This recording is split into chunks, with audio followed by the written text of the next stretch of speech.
Il y a des chansons que l'on n'écoute pas, on les ressent. Il y a des moments que l'on n'oublie pas. Des moments pourtant simples, presque ordinaires, qui ne ressemblent à rien de particulier sur le moment, jusqu'à ce qu'une émotion nous traverse et change complètement la façon dont on se souviendra de cet instant. C'est exactement ce qui m'est arrivé avec Right About de Kim Yoon-jong.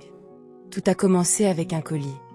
Un simple colis que j'attendais avec cette petite impatience particulière que l'on ressent lorsque quelque chose auquel on tient arrive enfin entre nos mains.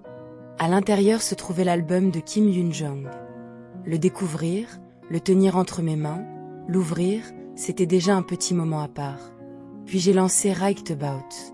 Sans attente particulière. Sans imaginer une seule seconde que quelques minutes plus tard, j'aurais les larmes aux yeux. Le plus étrange dans cette histoire, je ne comprenais absolument rien aux paroles. Et pourtant, quelque chose en moi s'est mis à trembler. Je ne saurais même pas dire exactement à quel moment c'est arrivé. Peut-être dès les premières notes. Peut-être lorsque sa voix est entrée dans la chanson.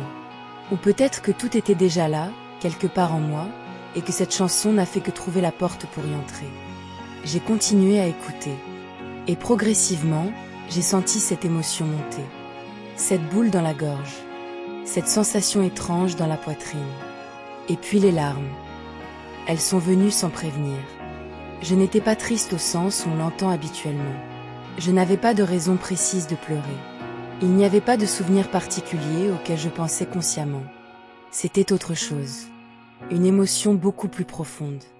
Comme si cette chanson venait réveiller des choses que je gardais silencieuses. Des sentiments peut-être oubliés. Des souvenirs enfouis. Des blessures que l'on croit avoir dépassées. Des moments de solitude. Des attentes. Des espoirs. Des choses que l'on ne dit pas toujours, même à soi-même.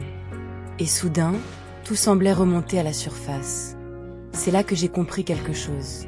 On n'a pas toujours besoin de comprendre les mots pour comprendre une chanson. Il existe un langage bien plus instinctif que celui des paroles. La voix. Le souffle. Une intonation. Une mélodie. Une note qui semble rester suspendue un peu plus longtemps que les autres. Tout cela peut atteindre directement quelque chose en nous, sans passer par la tête, sans demander la permission. La musique ne m'a pas expliqué ce que je devais ressentir. Elle m'a simplement fait ressentir. Et peut-être que c'est justement pour cela que l'émotion était aussi forte. Parce que je ne pouvais pas l'analyser. Je ne pouvais pas m'accrocher aux paroles pour comprendre pourquoi mon cœur réagissait ainsi. Je n'avais que la musique. Et cette sensation étrange d'être touchée à un endroit que je ne savais même pas aussi sensible. Pendant quelques instants, j'ai simplement laissé couler mes larmes. Je n'ai pas essayé de les retenir. Je n'ai pas cherché à comprendre. Je me suis juste demandé comment une chanson dont je ne comprenais pas un seul mot pouvait réussir à me parler avec autant de précision. Et finalement, peut-être que la réponse est là. Certaines chansons ne parlent pas à notre esprit. Elles parlent directement à notre âme. Right About est arrivé dans ma vie de cette manière-là. Par un colis.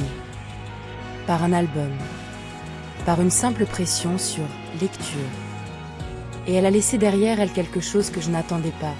Une émotion profonde, presque difficile à contenir. Depuis, je ne peux plus penser à cette première écoute comme à une simple découverte musicale. Je me souviens de ce que j'ai ressenti. De ces premières notes. De cette voix que je ne comprenais pas avec des mots, mais que je ressentais pourtant avec une étonnante familiarité. Et surtout, je me souviens de mes larmes, parce qu'elles rappellent quelque chose d'essentiel. Nous passons tellement de temps à essayer de mettre des mots sur ce que nous ressentons, à chercher des explications, à comprendre pourquoi nous sommes émus, pourquoi un souvenir nous fait mal, pourquoi une mélodie nous bouleverse. Mais parfois, il n'y a rien à expliquer. Il y a seulement une émotion qui demande à être vécue. Cette première écoute de Right About a été l'un de ces moments. Un de ces rares instants où la musique semble connaître une partie de nous que nous-mêmes avions peut-être oubliée.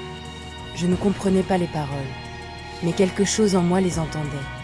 Et tandis que la chanson continuait, j'ai compris que les plus belles émotions ne sont pas toujours celles que l'on peut expliquer. Ce sont parfois celles qui nous prennent par surprise, celles qui nous font fermer les yeux, celles qui nous donnent la chair de poule. Celles qui font monter les larmes sans que l'on sache vraiment pourquoi. Celles qui nous laissent silencieux lorsque la dernière note disparaît. Et peut-être que c'est cela, finalement, la magie de la musique. Elle n'a pas besoin de parler notre langue pour trouver les mots qui manquaient à notre cœur.